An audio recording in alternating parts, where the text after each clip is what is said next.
कि ओम इति एकाक्षरम ब्रह्म व्याहरण माम नुस्मरम नुस्मरन यह प्रयाति त्यजन देहम स याति परमाम गतिम।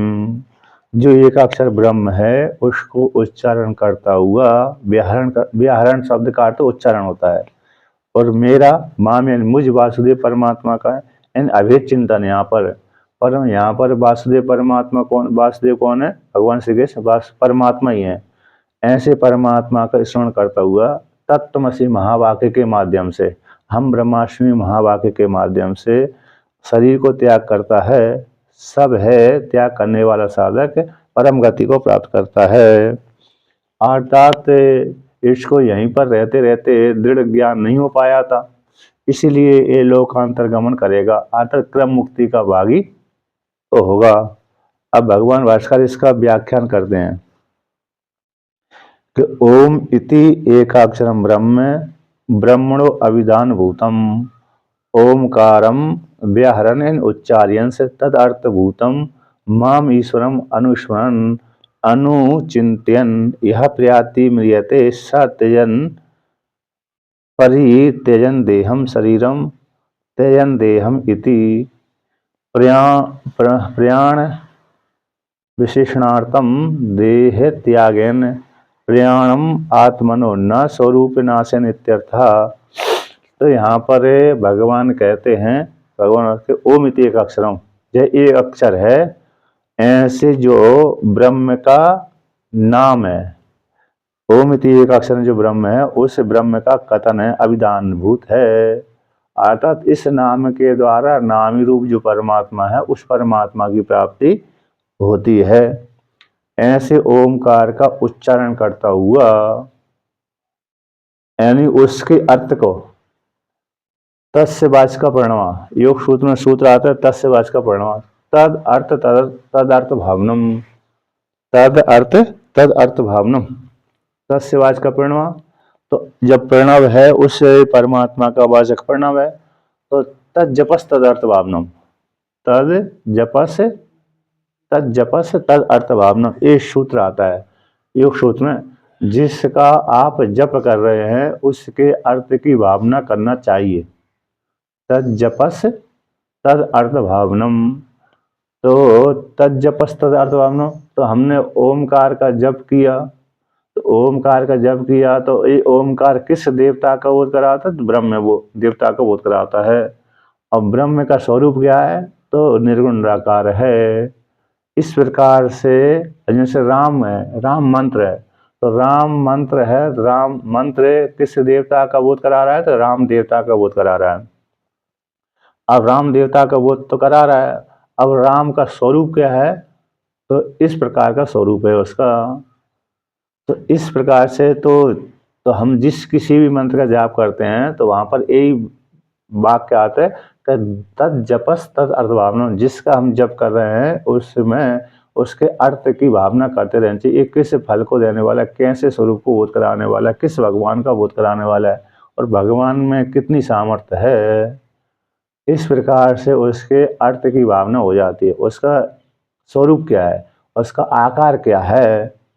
दूसरी प्रकार से यहाँ पर ये ओम निर्गुण निराकार परमात्मा का तो कोई आकार है ही नहीं है, तो है आकार उकार और मकार से युक्त होकर के ओमकार ये निर्गुण परमात्मा का बोध करा रहे हैं। ये ब्रह्म का वाचक है, ब्रह्म व्यापक है और मैं उस ब्रह्म से भिन्न नहीं हूँ।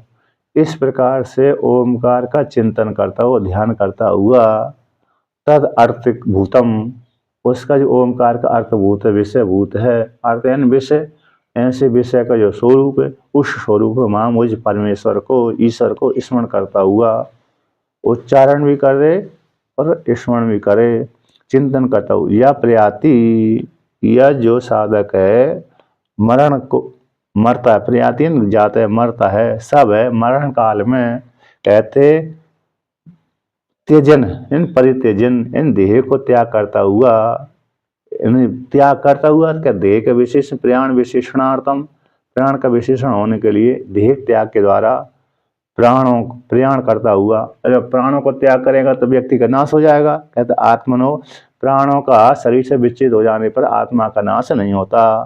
आत्मनो न स्वरूप नाश नित्यर्थ, शरीर को जब त्याग करता है तो व्यक्ति मर जाता है, तो उसी प्रकार से आत्मा का नाश हो जाता होगा ना।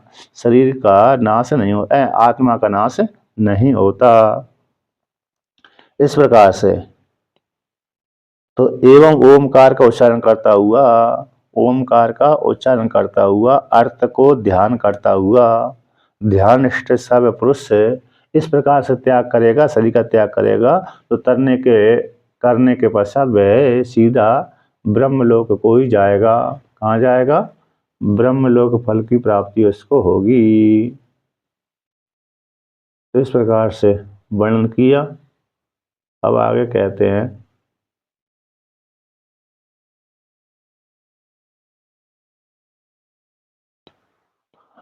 तो सा एवं त्यजन याति गच्छति परमां प्रकृष्टाम गतिम।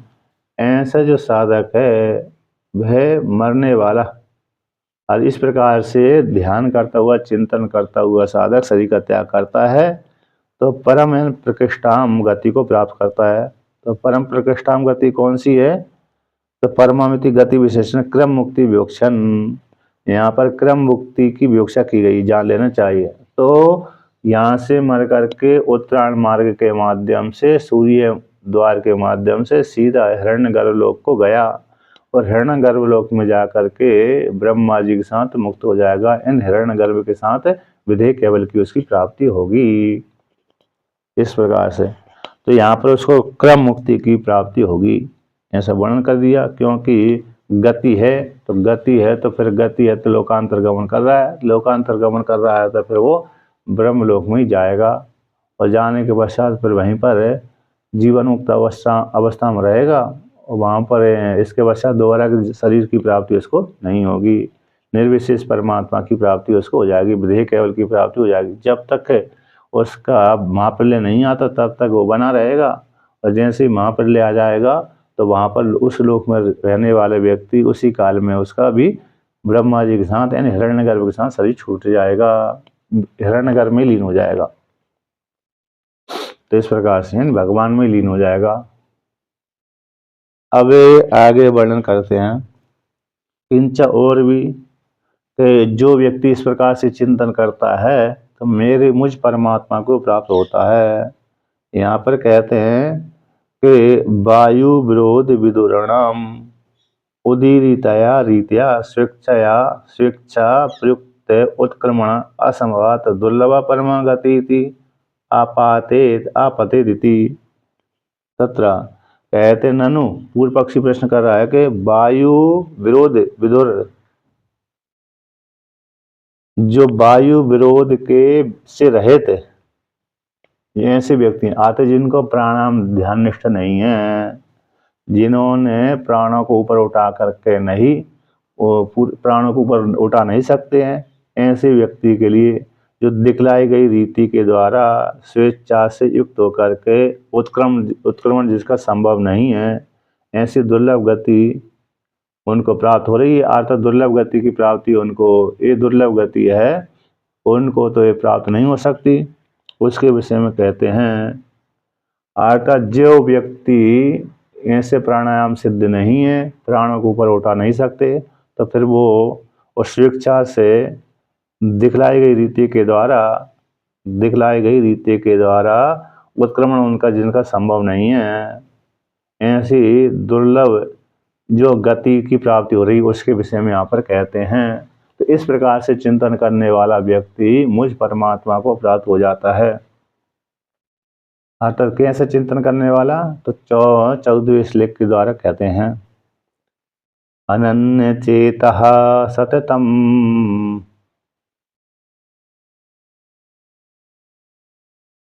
यो मां स्मरति नित्यशः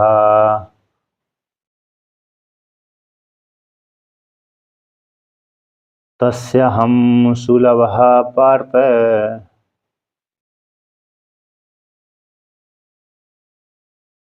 नित्युक्तस्य योगिनः।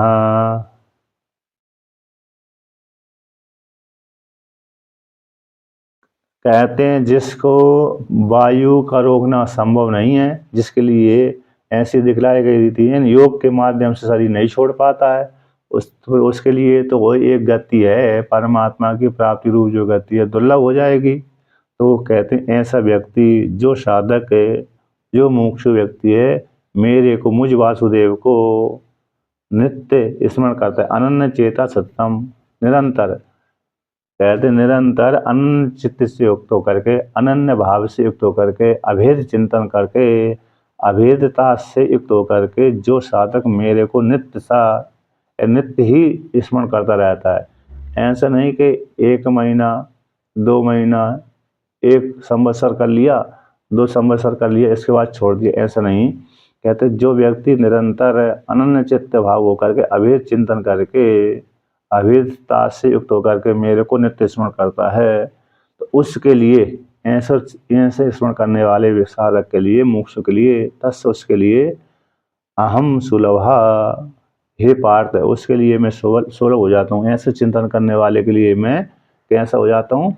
सुलभ हो जाता हूँ, सुलभ हूँ, सरल हूँ, अर्थात शीघ्र प्राप्त हो जाता हूँ। नित्य युक्त योगिना, क्योंकि वो समाहित चित्त वाला योगी मेरे को शीघ्र ही प्राप्त कर लेता है, उसके लिए मैं सुलभ होता हूँ। इस प्रकार से भगवान ने कहा, योग उसमें आता है किस प्रकार से व्यक्ति ईश्वर का चिंतन करता रहे। तो वहाँ पर एक श्लोक से, पुराण में श्लोक आता है, जपः श्रान्तः शिवम ध्यायेत, ध्यान श्रान्तः शिवम जपेत, जप ध्यान समायुक्तः परम ब्रह्मादिगच्छति। कहते हैं जप से थका हुआ व्यक्ति शिव का ध्यान करे, ध्यान से थका हुआ व्यक्ति शिव का जाप करे, और जप ध्यान से युक्त होकर के, जप और ध्यान से युक्त होकर के वह साधक पर ब्रह्म को प्राप्त कर लेता है। ये वहाँ पर नियम आया है कि जप करे, जप करते करते थक जाता है शिव का ध्यान करे, और ध्यान करते करते थक जाता है शिव जी का ध्यान करे, शिव जी का जप करे। जप करते करते यदि थक गया है तो शिव का ध्यान करे, यानी आत्मा का ध्यान करे, और ध्यान करते करते थक गया तो शिव यानी कल्याण स्वरूप आत्मा है उसका जप करे, यानी शिव जी का जप करे। शिव पुराण का वाक्य है। तो जप ध्यान से जब दोनों युक्त हो गया, जप भी करता है ध्यान भी करता है, तो शीघ्र ही उसको पर ब्रह्म की प्राप्ति हो जाती है। और दूसरा श्लोक है, स्वाध्यायाद योगम आसीत, योगात स्वाध्याय मनेत, स्वाध्याय योग संपत्त्या परमात्मा प्रकाशते। तो यहाँ पर कहता है स्वाध्याय से योग करे, स्वाध्याय करता हुआ योगमासी, स्वाध्याय से योग की प्राप्ति हो जाती है, योग से स्वाध्याय की प्राप्ति होती रहती है। स्वाध्याय योग की प्राप्ति हो जाने से परमात्मा प्रकाशित हो जाता है। स्वाध्याय होगा नित्य पाठ है, फिर योग भी, और योग के माध्यम से ईश्वर का चिंतन करता हुआ स्वाध्याय में दृढ़ विश्वास हो जाता है उसको, और स्वाध्याय योग की प्राप्ति हो जाती है, यानी वेदांत का चिंतन करता है तो परमात्मा शीघ्र ही उसके हृदय में प्रकाशित हो जाता है। ऐसा शिव पुराण में आया है। अब भगवान भास्कर इसका व्याख्यान करते हैं कि अनन्य चेता, इस हेतु से भी भगवान के स्मरण करने में प्रयत्न करते रहना चाहिए। इस प्रकार से वो साधक परमात्मा की प्राप्ति कर लेता है निरंतर। तो कैसे? अनन्य चेतः न अन्य विषय चेतो यस्य सो अयम अनन्य चेतः योगी सततम एन सर्वदा यो माम परमेश्वरम स्मृति नित्यसा। अनन्य चित्त होकर के, अन्य विषय में चित्त नहीं जाता, जिसका किसी भी प्रकार के राग द्वेष में चित्त जाता ही नहीं है। राग द्वेष के जो विषयभूत हैं उन विषयों का सेवन वह चित्त करता ही नहीं है। यस्य जिसका, सो वह साधक है अनन्य चित्त वाला योगी, अनन्य चित्त वाला योगी, वह सततम इन सर्वदा, सभी कालों में, भूतकाल में, वर्तमान काल में, भविष्य काल में, तीनों अवस्थाओं में, तीनों कालों में, तीनों अवस्थाओं में, यानी यो माम मुझ परमेश्वर को स्मरण करता है नित्य सा। इस हेतु से भगवान के स्मरण में भी प्रयत्न करते रहना चाहिए। सत्यतम या नित्य सा, सत्यतम निरंतर नित्य सा इति कहते हैं। ये सत्यतम और इसका भी अर्थ हो जाता है निरंतर, नित्य सा का अर्थ भी होता है ये निरंतर है। तो दोनों विशेषण पुनरुक्ति दोष से युक्त हो गए। ये पुनरुक्ति दोष इसमें नहीं है, पुनरुक्ति दोष नहीं है। सत्यतम इति निरंतर उच्यते। सत्यतम शब्द किसका वाचक है? निरंतर्यम। और नित्य सा यानी दीर्घकालत्वम उच्यते। सत्यतम शब्द निरंतरम उच्यते, निरंतर करते रहना चाहिए। और कहते हैं नित्य सा शब्द इति दीर्घ कालत्वम उच्यते, दीर्घ काल तक करते रहना चाहिए। वहां पर पंचदशी में आता है अनुभूतेरभावेपि ब्रह्मास्मित्येव चिंतताम अपि असत प्राप्त ध्यानत नित्यात्म ब्रह्म किम पुनः। इसके यदि ब्रह्म का अनुभूति नहीं है तब भी ब्रह्म का चिंतन करते रहे। अनुभूति अभावे भी, अनुभव न होने पर भी ब्रह्म का चिंतन करते रहना चाहिए। ऐसे ध्यान के द्वारा हमारे सामने देवता प्रकट नहीं है तो कहते हैं वो देवता ध्यान के द्वारा हमारे सामने प्रकट हो जाते हैं। और दूसरा चिंतन करने के तत्चिंतनम तत्कथनम अन्योन्यम तत् प्रबोधनम एकम एक परत्वम च ब्रह्म व्यासम विदुर्बुधा। तो उसका चिंतन करे, तत्चिंतनम तत्चिंतनम तत्परमात्मा का चिंतन करे, तत्चिंतन तत्कथनम उसी परमात्मा का कथन करे, तत्चिंतनम तत्कथनम अन्योन्यम तत्प्रबोधनम। अब एक दूसरे से वार्तालाप करे तो उसी परमात्मा के विषय में वार्तालाप करे। तत्चिंतनम तत्कथनम अन्योन्यम तत्प्रबोधनम एकम एक परत्वम च, एक में निष्ठा बना है, इन आत्मा में निष्ठा बना, ब्रह्म में निष्ठा बना है, अन्य में निष्ठा न बना है। ब्रह्म व्यासम विदुर्बुधा, इसी को ही ब्रह्म व्यास ब्रह्म अभ्यास कहते हैं, ब्रह्म का अभ्यास। इस प्रकार से अनंत चित्त होकर के ये योग सूत्र का मतलब वहाँ पर आया है, योग वासिष्ठ का पंचदशी में अन्य ग्रंथ में आया है। इस प्रकार से ब्रह्म का चिंतन करने वाले को ब्रह्म अभ्यासी व्यक्ति ब्रह्म अभ्यास करते करते ब्रह्म का अभ्यास करते करते ब्रह्म भाव को प्राप्त हो जाता है। ऐसा वर्णन किया है कि इसलिए तो यहाँ पर वर्णन किया है कि सततम निरंतर नित्य से दीर्घकालत्वम उच्यते न षण्मासम संवत्सरम व किम तर्हि यावत् जीवम निरंतरेण यो माम स्मरति इत्यर्था। कहते हैं 6 मास स्मरण कर लो फिर छोड़ दो कि ना, संवत्सर स्मरण कर लो फिर छोड़ दो कि ना तो 6 मास 6 महीने और ना ही संवत्सर। तो फिर कैसे?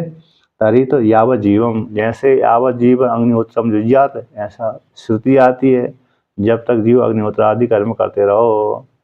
जैसे वहाँ पर बात कहा था उसी प्रकार से यहाँ पर भी यावत जीवम, जब तक जियो तब तक चिंतन करते रहना चाहिए निरंतर रूप से। यो जो साधक माँ मुझ परमात्मा को स्मरण करता है, स्मरण करने वाला परमात्मा साधक मुझको ही प्राप्त कर लेता है। यानी स्मरण करने वाले साधक है मुझ परमात्मा को प्राप्त कर लेता है। अब कहते हैं तस्य योगिनो अहम सुलभा सुखेन लभ्यः पार्थः नित्युक्तस्य सदा समाहितस्य योगिना। हे पार्थ, ऐसे उस योगी के लिए मैं सुलभ हो जाता हूँ, सुखपूर्वक लब्ध हो जाता हूँ, सुखपूर्वक में प्राप्त हो जाता हूँ। क्यों? नित्युक्त समाहित अंतकरण वाला योगी निश्चित निरंतर जब मेरा चिंतन करता है तो मैं उसके लिए मैं सुलभ हो जाता हूँ। इस प्रकार से या तो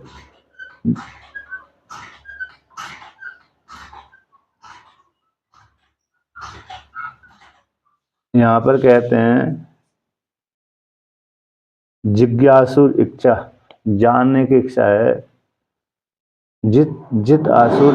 जितासुर इच्छया देहम तयति, जिसने प्राणों को जीत लिया है, जिसने प्राण जित आंसू वाले इच्छा के द्वारा जो त्याग कर दे, देह को त्याग करता है, तद इतर अस्तु कर्म 6 के द्वारा ही विशेषण विवक्षण वो जैसे योगी लोग, योग जिसमें योग की सामर्थ्य है और ब्रह्म का चिंतन करते करते ब्रह्म ज्ञान भी हो गया, तो ऐसा व्यक्ति तो अरे जब चाहे शरीर छोड़ सकता है।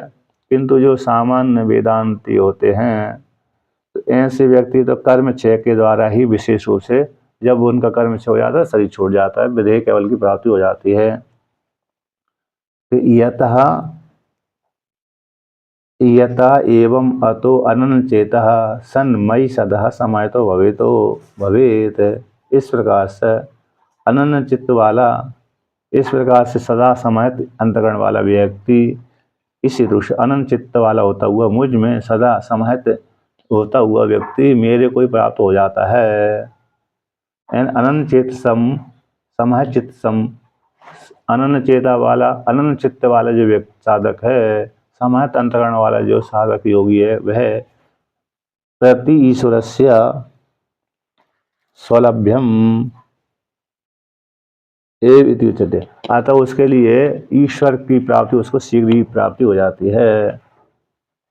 जिसने अपने मन को समाहित कर लिया है, अनंत चित्त भाव से युक्त होकर ईश्वर का चिंतन करता है, ऐसा योगी, ऐसा साधक उस परमात्मा को, ईश्वर को, परमात्मा को प्राप्त हो जाता है। उसके लिए परमात्मा कैसे हो जाता है? सुलभ हो जाता है, अनायास ही प्राप्त हो जाता है।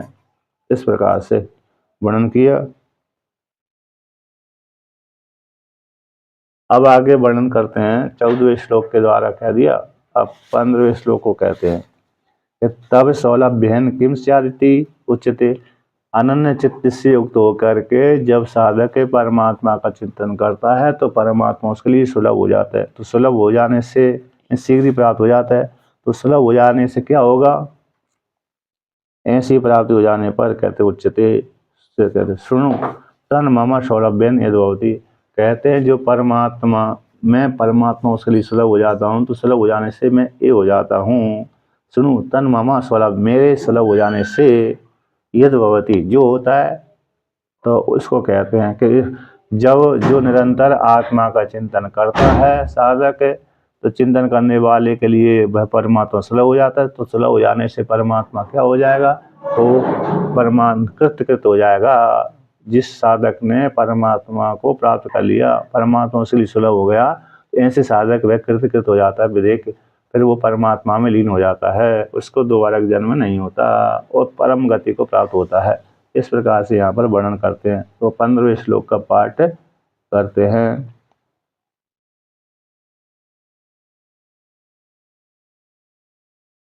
यहाँ पर जैसे बहुत से एक शंका थी कि बहुत से जैसे जैसे यहाँ से मर करके व्यक्ति गया, चंद्रलोक आदि गया है, चंद्रलोक है, पितृलोक है, उसके लिए जो नित्य अग्निहोत्र आदि कर्म करते हैं उनके लिए चंद्रलोक आदि फल की प्राप्ति हो जाती है, सुलभ हो जाते हैं। तो उसी प्रकार जैसे चंद्रलोक में गया हुआ व्यक्ति लौट करके आ जाता है, इस शरीर पृथ्वीलोक में पुनः लौट करके आ जाता है पुण्य को क्षय हो जाने पर।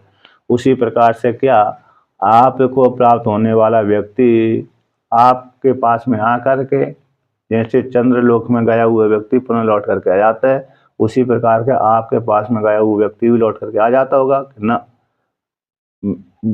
जो ईश्वर को प्राप्त हो चुका है ऐसा व्यक्ति लौट करके दोबारा कर नहीं आता।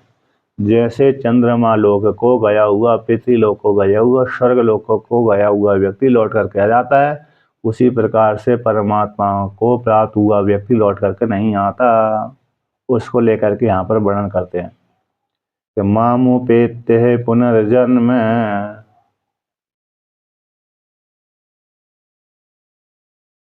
दुःखालहेम शाश्वतम्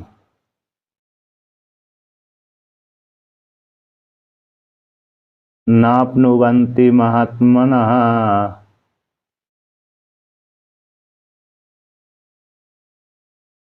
संसिद्धिं परमां गतः।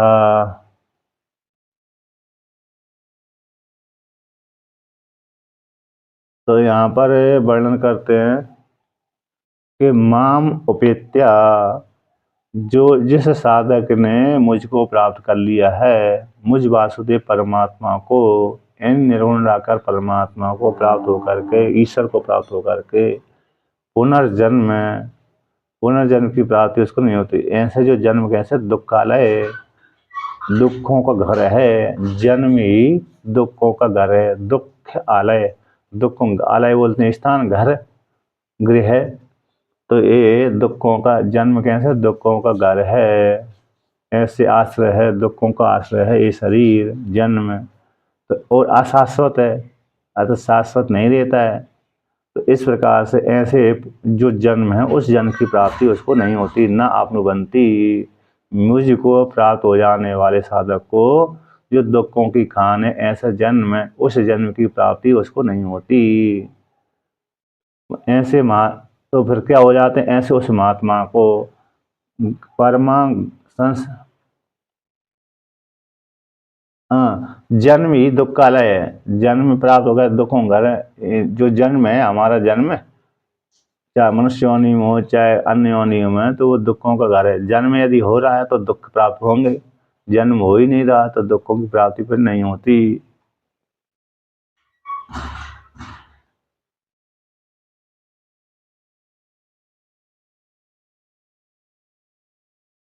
हाँ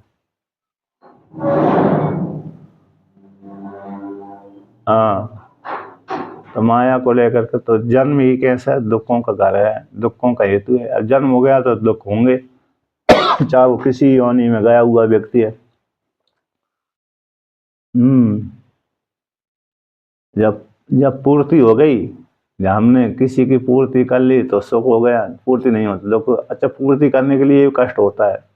किसी वस्तु की पूर्ति हम कर रहे हैं तो यदि भी भविष्य में उसको सुख मिलेगा उस पूर्ति से, लेकिन कर्म करते समय तो हमको कष्ट हो ही रहा है। उस पर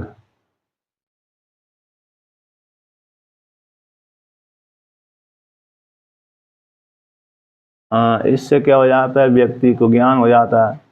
अब फिर व्यक्ति प्रयत्न करेगा तो फिर व्यक्ति मुक्त हो जाएगा। वो नहीं प्रयत्न करते तो नहीं होगा, है कि नहीं।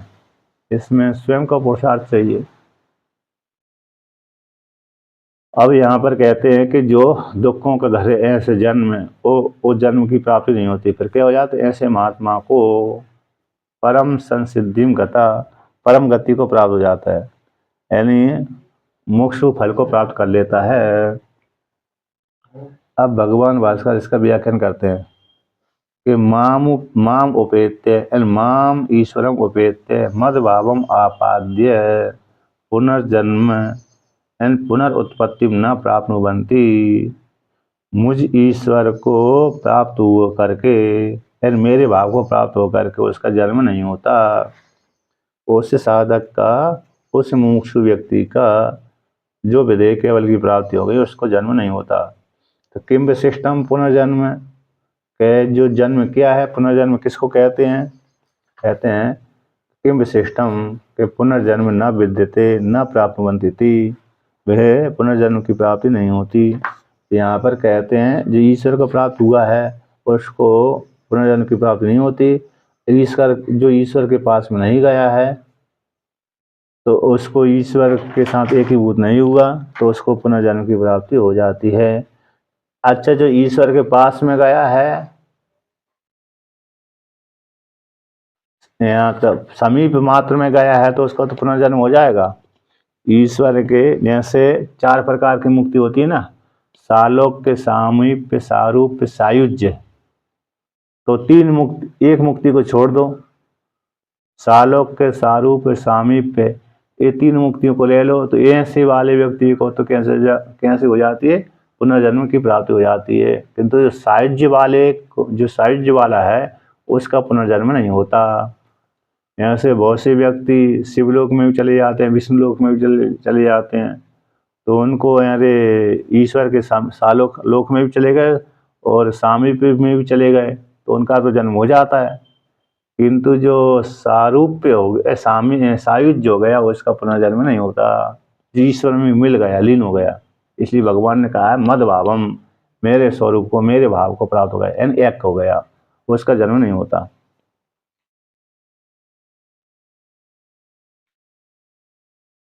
सायुज्य वाले नहीं, सायुज्य वाले तो एक ही हो गए ना, परमात्मा ही परमात्मा लीन हो गया, भिन्न नहीं हुआ। तो उसका दो शरीर नहीं रहे वो उसमें, सालोक्य वाले, सारूप्य वाले और सामीप्य वाले, ये भगवान ये परिकर बन सकते हैं यदि यहाँ पर आया है, उनका जन्म होगा प्रारब्ध भोग होने के लिए।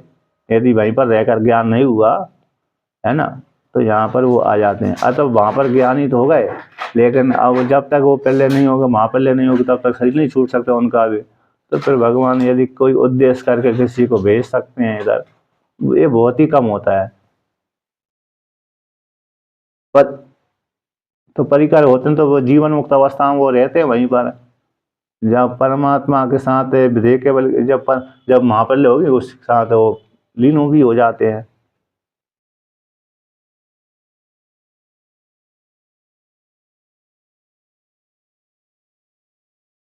हाँ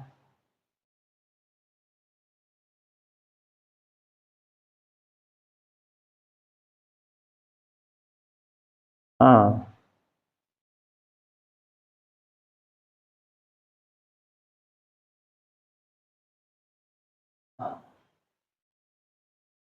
हाँ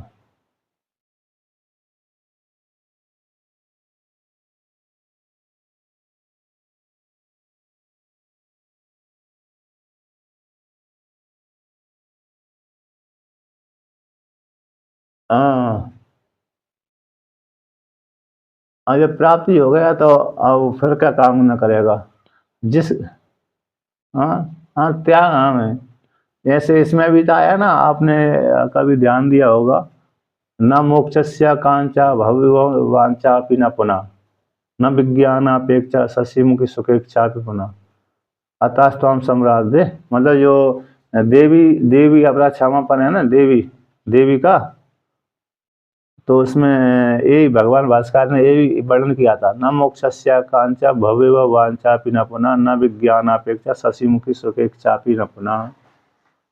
ये वागा ना तो मेरी मोक्ष की इच्छा है, न भव की, न अन्य की इच्छा है। और मिटानी रुद्राणी शिव शिव भव भवानी जपता, मैं तो शिव शिव नाम जपता रहूं, ऐसी आप मेरे ऊपर कृपा करो। यानी कुपुत्रो जायता क्वचित क्वचित अपि कुमाता न भवती, ये वाक्य आता है ना, उसी में ये श्लोक आता है। तो वहां पर इसमें भी आता है। और तो मतलब मुक्त ही हो गया, अब अभेद चिंतन हो गया तो मुक्त हो गया, मुक्त हो गया तो फिर एक हो गया, एक हो गया तो फिर कामना रूप से रहती नहीं है। तो इस प्रकार से, और उसको दूसरे प्रकार से व्यक्ति ले लेते हैं तो बात अलग हो जाती है। जो भक्तगण होते हैं ना, हाँ हाँ, भक्तगण कभी जो ज्यादातर तो वैष्णव ही है, उन उनमें उन,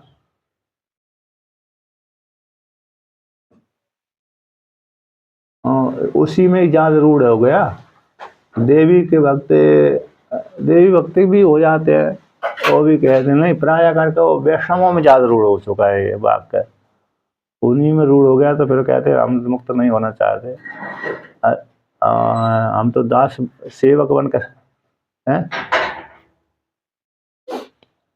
हाँ हाँ, वो परिकर है, लेकिन उन्होंने अब उन्होंने ऐसा वाक्य दे दिया, तो वाक्य कोई उन्होंने पकड़ लिया, वाक्य उन्होंने तो दे दिया, उन्होंने वो तो ज्ञानी हो गए, लेकिन उन्होंने ऐसा वाक्य छोड़ दिया, इस वाक्य को था।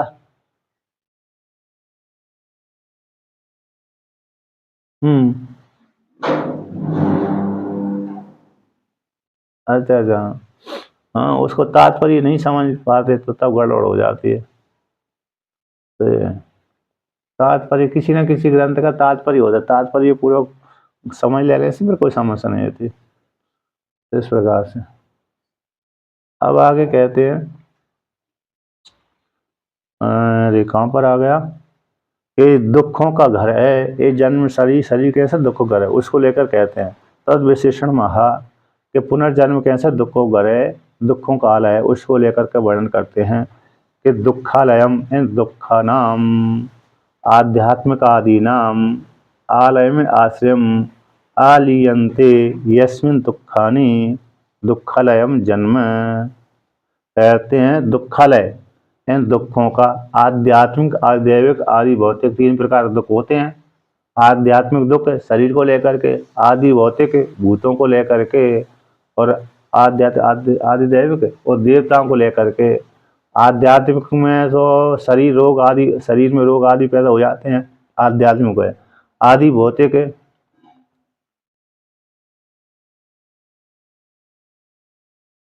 उसको देवताओं को लेकर के हो गया। ग्रह दशा आदि देवताओं के साथ संबंध होता है उनका ग्रह से लेकर के। और शरीर में जो रोग आ रहा है, शरीर को रोग आ रहा है, तो रोग आ रहा है तो वो तो आध्यात्मिक दुख कहलाएंगे।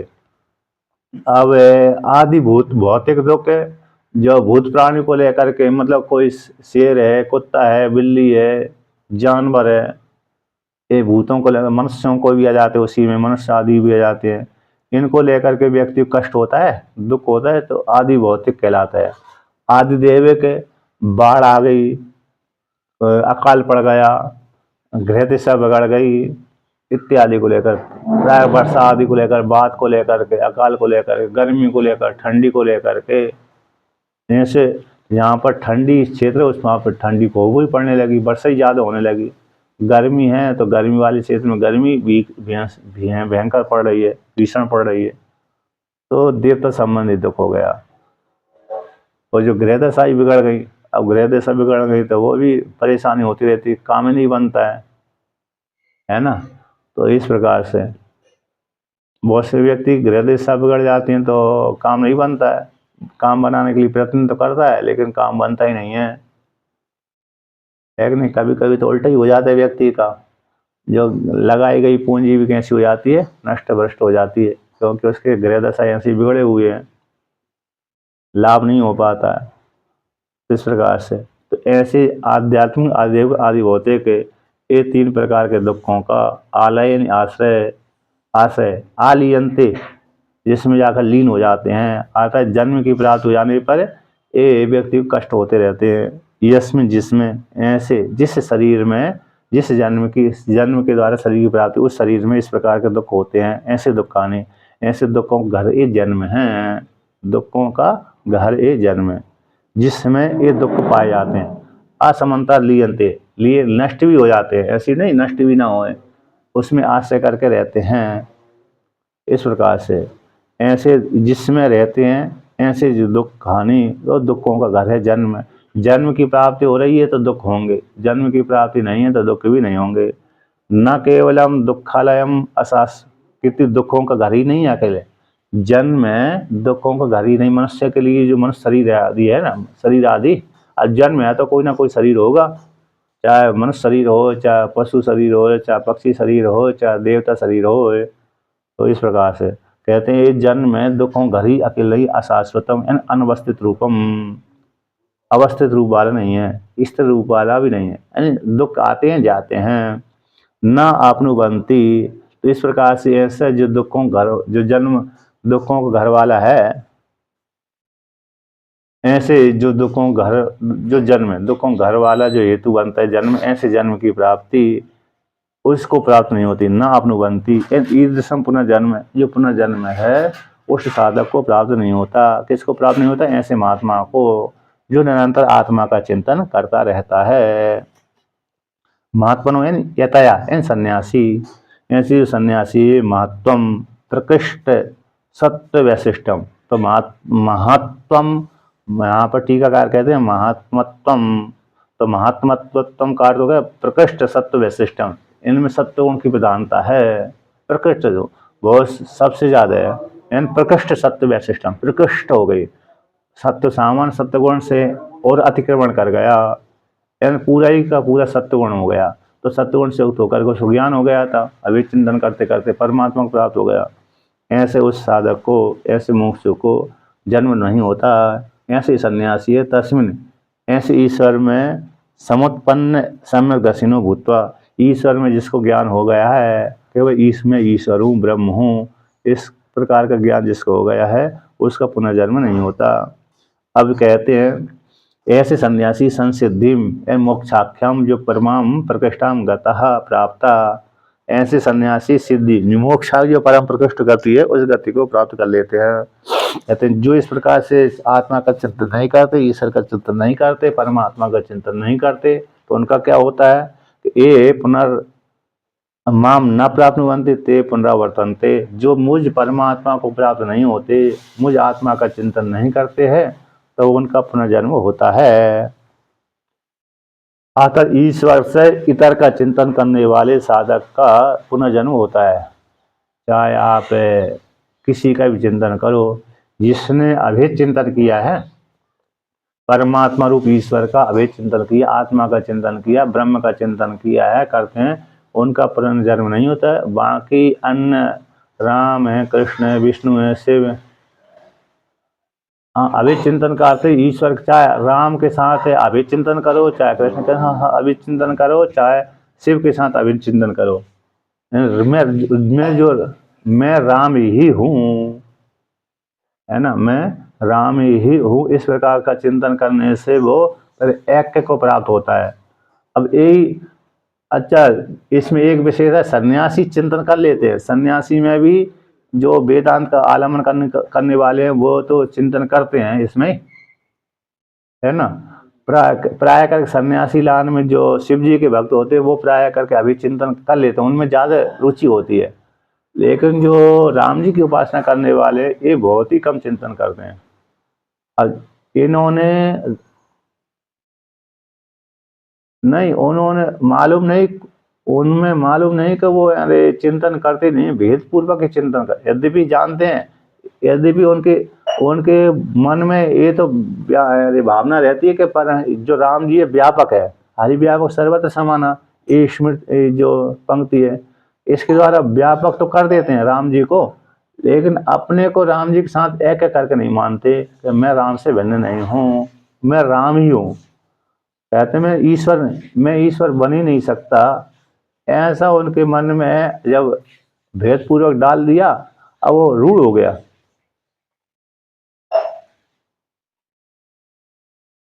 हाँ, स्वयं करते ही नहीं है, वो मुश्किल हो जाता है उनको, संस्कार भी नहीं है। जब तक वो वेदांत का आलम्बन नहीं लेंगे तब तक होगा ही नहीं। हाँ, इससे इससे अकेले अब उस भक्ति से निष्ठा नहीं बन पाती। हाँ, भविष्य में अगला जन्म उनको फिर वेदांत की लान में पहुंचाएगा, अगला जन्म।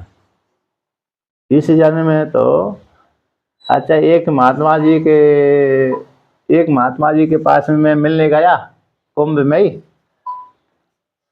अच्छे महात्मा जी थे, तो उनके उनके पास में गया, तो उनके पास में जाने के पश्चात तो उन्होंने मेरा रूप देखा, तो उन्होंने कहा, उन्होंने मेरे से ऐसे ही प्रयोग कर दिया कि जो शिव जी का भक्त होता है बाद में उसको राम जी का भक्त बनना पड़ता है। जो तुमने शिव जी के भक्त हो, मैं तो शिव जी का भक्त हूँ, तो उन्होंने कहा कि जो शिव जी का भक्त होता है बाद में अंतिम में उसको राम का भक्त बनना ही पड़ता है। अब फिर मैंने उनकी बात को काटा नहीं, मैंने कही अब मैंने वेदांत पढ़ ही रहा हूँ, अब मेरे से उन्होंने ऐसे बोल दिया। शब्द अच्छे थे, सम्मानीय थे, लेकिन उन्होंने ऐसा प्रयोग कर दिया, तो मतलब ये है कि उनके मन में अभी ये बैठा हुआ है। हाँ, जबकि मैं तो वेदांत उनसे बताया था, मैं पढ़ाता हूँ, तब भी उन्होंने ऐसा प्रयोग कर दिया। तो इस प्रकार से वो मन में उनको रहता है, क्योंकि चिंतन करते करते करते वो अभी अभेद दृष्टि नहीं हो पाई। ऐसा ऐसा ऐसा मानते कि हमको दोष लग जाएगा, ऐसा। तो अभी चिंतन तो यहाँ पर भी ये है कि राम जी के साथ अभी चिंतन करेंगे तभी एक हो जाएगा, चाहे कृष्ण के साथ चिंतन अभी चिंतन करो तब भी, चाहे शिव के साथ अभी चिंतन करो तभी, चाहे ब्रह्म के साथ तो वेदांति करते ही है, ईश्वर के साथ अभी चिंतन में ही ब्रह्म हूँ, इस प्रकार से चिंतन करने वाला अरे उसको पुनर्जन्म नहीं होता। और बाकी राम को, कृष्ण को, शिव को, विष्णु को भेद पूर्वक चिंतन करने वाले का पुनर्जन्म होता है।